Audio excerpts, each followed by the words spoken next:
明天早上醒来，宝岛上已经插满了五星红旗，想想都让人开心。的跨海战争了，只要祖国大陆不念同胞情，往死里打的话，半小时基本上都是废墟了。大家好，欢迎来到看大陆节目，我是美玲。视频中的女子名字叫做刘振亚，来自于中国的湖南省。她在10年前嫁到台湾，通过婚姻的关系取得台湾的居留许可。她本人是个网红，在抖音和油管等平台经营一个名字叫做亚亚在台湾的频道，拥有超过了44万人的粉丝群。她发布的300多支视频当中，都是在宣扬两岸统一，让五星红旗插满台湾的每一个角落等类似的内容。其中呢，最高一个视频的观看数为277万，内容是他女儿当归高喊：“我是哪吒，我来收你们了。”他给在台湾出生的女儿取名叫做当归，就是必定回归的意思。来看看他和女儿的对话的一个视频。当归，必归，早归。你知道台湾为什么当归吗？因为商周台湾叫大元，春秋叫岛夷，秦汉三国叫夷州。1684年，清朝设立台湾府，隶属福建省。1885年，慈禧正式下诏，台湾建省，称为福建台湾省。还因为什么呢？还因为从1895年到1945年，因抗日而牺牲了台湾同胞们不屈的英名，还有1949年被裹挟到台湾的60万老兵们不灭的乡愁。因为中国必将统一的历史进程不会改变，所以台湾当归。当归，必归，早归。刘振亚虽然生活在台湾，享受着台湾的所有的公共福利，当然也包括了言论自由的权利。多年来，在网络上不断的发表中共一定会武统台湾的言论，严重危害着台湾的国家安全。因为中共已经无数次非常明确的表示一定会统一台湾，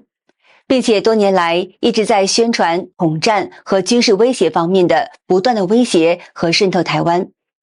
刘振亚的做法已经不在言论自由的范围之内了，因为如果台湾真的被中共所统一，那么所有的台湾人都将失去言论自由，香港就是台湾的前车之鉴。近期，刘振亚长期的反台湾的言论与行为被台湾的爱国民众举报。今年3月11号，台湾内政部移民署判定刘违反了《两岸人民关系条例》及相关的规定，依法废止他在台湾的居留许可，并且勒令他在规定时间内离境，而且在5年内不得再申请。这个决定让刘振亚慌了，他立刻删除了过去所有的视频，并且发出了最新的视频说，他深刻感受到了台湾健保制度的贴心，台湾人民的友善等等，并且还说呢，自己绝对不会愿意离开台湾。于是到台湾高等法院和最高行政法院提出上诉，最后结果都被驳回。无奈之下，刘振亚到台湾内政部去抗议，希望撤销对他的行政处分。他辩称自己并没有去鼓吹武统台湾，不过台湾相关单位依然维持原来的决定。中华民国行政院长卓荣泰对此也做出了说明。言论自由是有界限的，界限就在国家的存续，你不能又要诋毁这个国家，又要这个国家来保护你，让你去毁灭这个国家，这是不对的。3月25号上午，刘振亚举行记者会，请求外界正视移民署滥权的问题，并且希望撤销行政处分，避免她和她的丈夫以及3名子女的分离。她还说，这样就是把她和全家推向了万劫不复的深渊。对于她的这个做法，中国大陆和台湾的民众纷纷留言说，发表不同的看法。中国大陆网友说，欢迎亚亚回到她口中的万丈深渊，我在深渊里等着你，爱国饭不好吃，赶紧补交医保费。你这么爱国，为什么说让你回国是万劫不复？亚亚，你太让我们伤心了。台湾网友说，她应该带着孩子和丈夫一起回到她口中热爱的祖国，这样就不存在骨肉分离的问题了。再来看台湾的一位名字叫做八囧的网络名人对此事的看法。我们在帮你完成心愿呢，你都带你的3胎一直说要回归中华人民共和国5星旗母亲的怀抱，然后你也让你的小孩拍说我要回中华人民共和国去读书。那既然如此，大家都成全你啊，那为什么你又说大家成全你，又是要把你推向这个万劫不复的深渊？你知道这个中国网友他们也非常愤怒，什么叫做祖国大陆是万丈深渊？还有一位也是嫁到台湾的中国陆配，在接受采访时也表达了她的心声。陆配网红刘女士不认同和尊重台湾的立场和价值观，那么台湾政府做出取消签证的决定，我认为已经是太克制了。他说中国科技强大，军事强大，身为中国人他很骄傲。那我想问，这么骄傲你去台湾干什么？时间到了3月25号晚上，刘志亚面对上诉不成功以后呢，不得不搭乘飞机离开台湾。在他的班机抵达福州市以后，现场接机画面也跟着曝光。画面显示，刘志亚走入福州机场入境大厅以后，几个便衣人员近身陪同，有人帮着拉行李。除了一名身材矮胖的男子没有佩戴口罩，多名身着深色外套的男子及身着浅色外套、头扎马尾的女子统一戴口罩。刘振亚与这些神秘的人员全程是一语不发，离开入境大厅以后消失了，去向不明。对此，台湾政大国家发展研究所兼任教授李友谈发表看法。刘振亚身在自由民主的台湾，并没有体会到，在他发表了这么多武统台湾的言论以后，台湾只是请他离开，并没有把他拘留和判刑。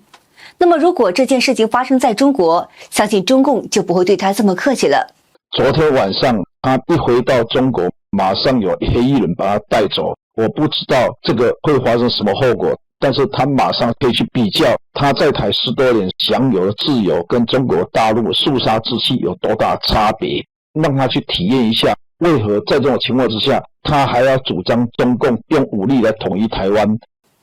另外一方面，台湾励志协会执行长赖永伟说，其实刘振亚的身份并不简单，他本人来自中国的湖南省的，但是呢，却有2个特殊的头衔：黑龙江省龙台文化交流顾问和黑龙江省两岸青年交流大使。中共不是只有针对台湾的中国籍配偶，中共的这种所谓的统战全球的这种收买间谍，所谓的我们讲的情报战，世界各地的华人都是他吸收的对象。就是说呢，要做出一个贺主，任何的其实台湾的做法，我们每一步必须要做出一个一点，这样子呢才不会让他得寸进尺，或是鲸吞蚕食。所以呢，我觉得台湾的做法是很正确，而且非常符合民主国家的原则。另外，针对刘振亚的言行，台湾和海外的学者也发表了不同的看法。台湾国防安全研究院中共政军与作战概念研究所助理研究员王秀文表示，中国经常利用在大陆居住或经营的企业的台湾人来进行宣传，实际目的就是为了达到统战的效果。台湾是民主自由的国家，如果住民之中有人觉得当中国人拿中国身份或护照比较好，就请他们去规划为中国人。就像在台湾居住很久的外国人神父，他们可以选择规划为台湾人。有一些人一边选择享受台湾安全便利有健保的生活，甚至于是领着台湾的高额退休俸，一边就觉得中国样样比台湾好，想尽办法为匪宣传。如果他们觉得中国大陆比较好，就请移民到中国去生活，不要拿着台湾人缴纳出来的税金，还帮中国恐吓台湾人。台湾总体经济学者吴家龙也表示，刘振亚不能一方面享受着台湾的言论自由，而另一方面却在反对这个民主的体制。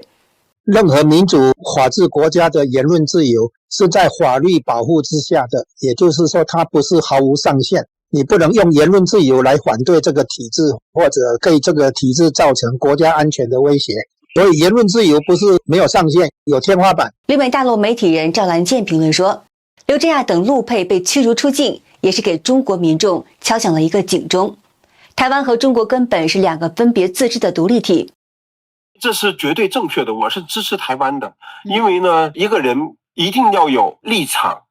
国家的立场、民族的立场和价值取向的立场。即使呢有台湾的马英九蓝营派系会有一些强烈的亲共情节，但是我想呢，台湾的总统已经发话了，如果谁要在这个关键的节点谁要有亲共的这种表现，具体的行为表现，那么将会采取行政手段或者是法律手段去处置这个人。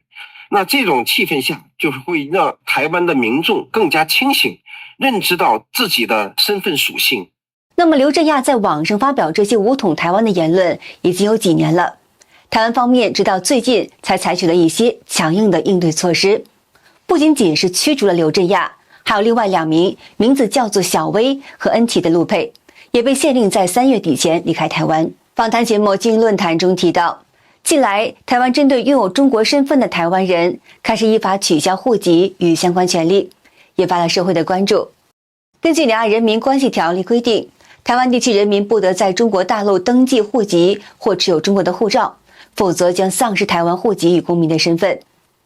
2025年年初，时任内政部部长刘世芳透露，政府查出大约有40名台湾人持有中国身份证，也有14人户籍遭到注销。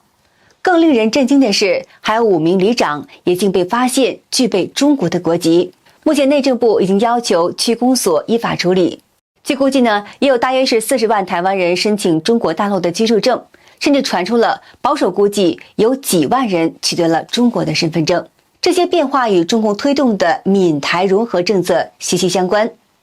中方透过发放身份证、提供福利等方式，积极地吸纳台湾的民众。同时呢，台湾内部的政治也面临着来自于立法院的不寻常的压力。外界认为，这可能是中共试图透过议会瘫痪行政机能，间接削弱台湾的国防应变能力。军事层面，中共也是加紧备战。近期密集展开绕台军演已经成为了常态。军方倾向不是先对外公布消息，或面临临时公告后迅速展开实弹演习。这样的策略不仅增加突袭的可能性，也可能让台湾的社会对军事行动逐渐脱敏，降低警觉。此外，中共也借此演习进行新式的武器和兵力协同的磨合。这几年，大量新装备进入部队服役，实战化演训成为了常态，目的是在于提升部队整合的联合作战能力。从政治拉拢到军事压迫，中共的双轨备战已进入实质操作阶段，对台湾构成日益严峻的挑战。好的，今天就和大家聊到这儿了，请您记得点赞、订阅、留言，并且分享给您的朋友们。感谢您的支持，我是美玲，我们下次见。